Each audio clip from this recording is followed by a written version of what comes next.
So we've just finished the England-France game and leaving this beautiful stadium very, very disappointed.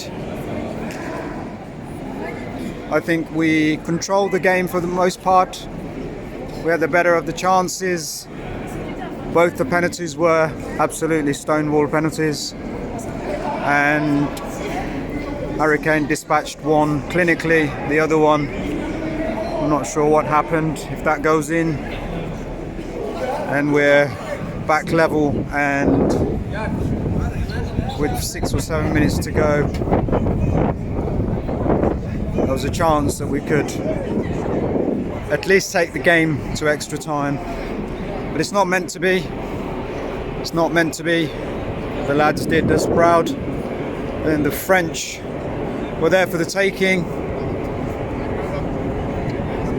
I don't think they are the same French team, certainly not on par with the same team that won the last World Cup. I think they're vulnerable, and they will most likely get to the final again, because Morocco, as hard as they worked today against Portugal, France is going to be a very different proposition. As for England, realistically, quarterfinals is what we said.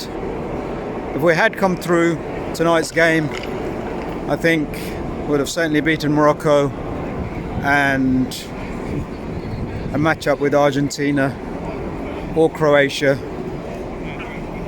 we would have given them a game. But it wasn't meant to be. Back to the drawing board for Gareth Southgate. A lot of the players still very, very young, so they've got time on their side.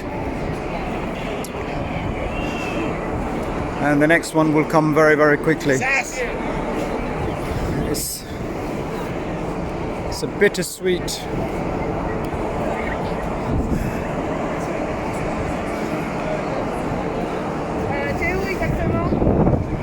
I'm lost for words, because I've got tickets for the semi-final, which I'll now go and watch, knowing that England won't be participating either. And then the final, it is a World Cup final, so whoever's there, it's a chance of a lifetime to watch the World Cup final. But it would have been great had England got there. It's not meant to be. I think, unlike the Brazilians last night or the Dutch, we were very much in the game right up to the end. And that free kick from Marcus Rashford at the end, if that goes in, and we're into extra time. Ifs and buts. Reality is we are out, and the competition continues with France against Morocco, Argentina against Croatia. We've got a couple of days break, so we get a chance to sample a bit of Qatari culture. We get some rest, because it's been non-stop for the last couple of days, and this defeat is going to take a little bit of time to getting used to, because we had high hopes, genuine high hopes, for this bunch of lads to do something to finally get over that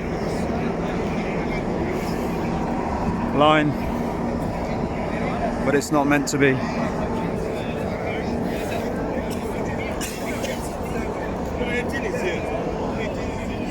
So looking forward to the first quarter-final on Tuesday between Argentina and Croatia. It's Messi's World Cup to lose now. I think they will get to the final with France, and then we may be seeing Messi handing the baton to Mbappe as the next superstar of world football. Tonight, I think England kept Mbappe fairly quiet. There was a couple of occasions when he wriggled his way through, but he didn't have any clear chances. and we contained him quite well. But this is a French team, credit where it's due. It's got quality in every position and a very strong bench as well. A bench that our own could easily compete with, but they go through, we go home.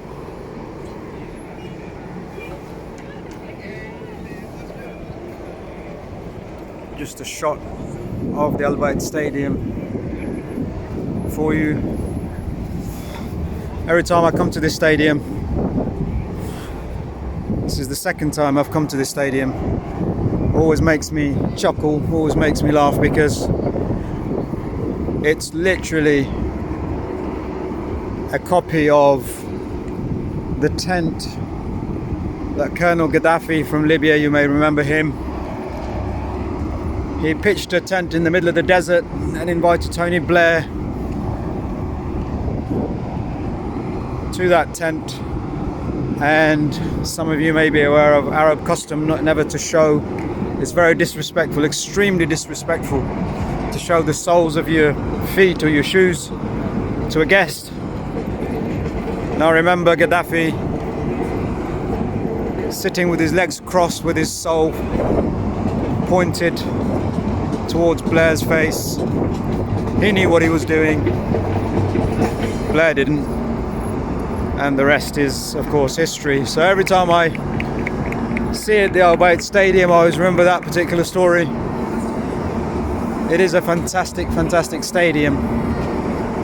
Engineering ingenuity, architectural brilliance, and they've designed it in such a way, like the rest of the World Cup stadiums, they will be partially dismantled, reduced in capacity, and used for the local Qatari league, where average attendances vary between 15 and 20,000, and most of these stadiums will be reduced to that, except the Lusail Stadium, the stadium which is going to host the final.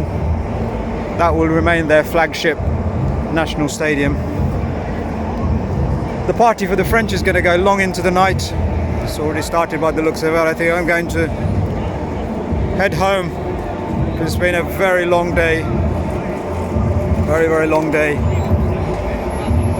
Lots of travelling.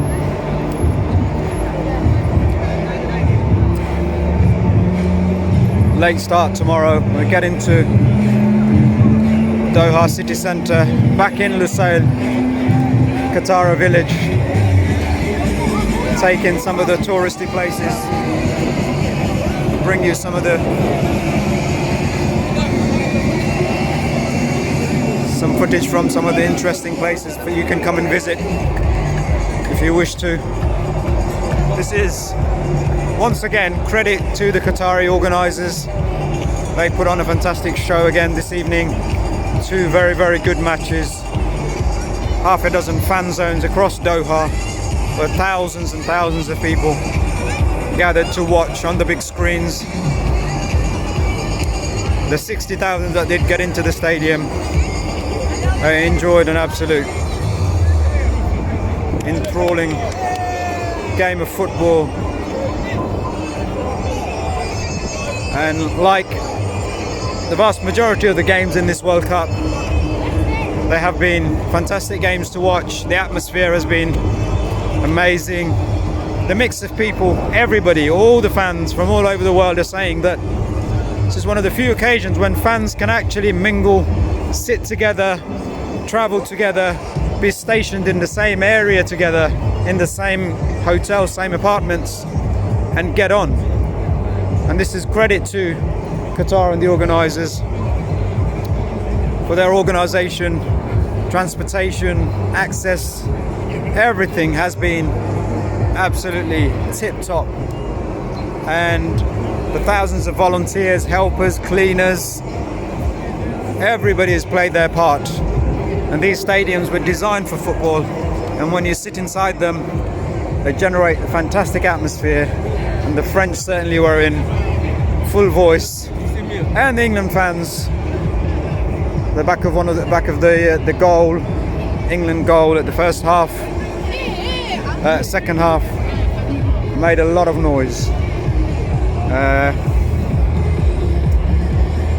So whilst the result is disappointing, there's no denying the fact that every team that's participated and been knocked out so far, the one thing that comes across from everybody is that this has been a great tournament.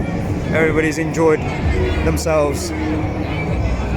It comes to an end for us England fans, but as I said, I've still got 2 tickets for the semi-final. It'd be good to see Messi. Maybe he will finally lift that World Cup and cement his position as the greatest player after Diego Maradona, who will always remain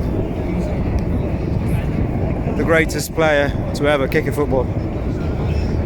So maybe Messi is going to win this in Maradona's memory, as well as to establish himself as the second greatest player in world football. I haven't got a clue what I'm talking about. I'm knackered. I'm very disappointed. My voice is gone. I was singing. We were shouting. We were screaming instructions. I was sat by the corner flag. The England left-hand side corner flag in the first half. The French corner flag in the second half. There wasn't a great deal of action in the corners. Nonetheless, we did our best to help the players, encourage the players. But it wasn't meant to be. I'm sure everybody at home, millions watching on television, will be just as disappointed. But it's really hard. It's really hard because when you're at the stadium and you watch the game live, you have to come out with the thousands of people. You have to get a shuttle bus to the metro station. You have to get another bus to the accommodation. And it's already 1:45 in the morning. And the day has taken its toll. The result has taken its toll. But again, credit to the French. They showed their mettle. And they got quality all over the pitch. They will go on and they will fancy retaining the World Cup. And if they did, they would probably be deserved winners. But I think the Croatians, the Argentinians, and to a lesser degree the Moroccans might have a say in all of this. So I guess the Argentinians, they have their own fans, plenty of them, nearly 80,000 in Lusail last night. The French have a huge following. But I think the neutrals are going to have to go with Morocco now. We'll be supporting Morocco. We'll watch the Morocco semi-final next Wednesday. And then the final is the final. If it is Argentina versus France, then it is the final that the world probably wants to see. The 2 best teams left in the tournament, fighting it out for the ultimate prize. But the romantic in all of us hopes and prays that the Moroccans can spring another surprise and get to that final. And who knows, we can dream. Football's about dreams. One dream vanishes, maybe another one appears, and the Moroccans can dream after their fantastic result against Portugal. We're going to sign off here. I'll see you all again on another video, on another occasion, around Doha, capturing the best bits of FIFA World Cup Qatar 2022.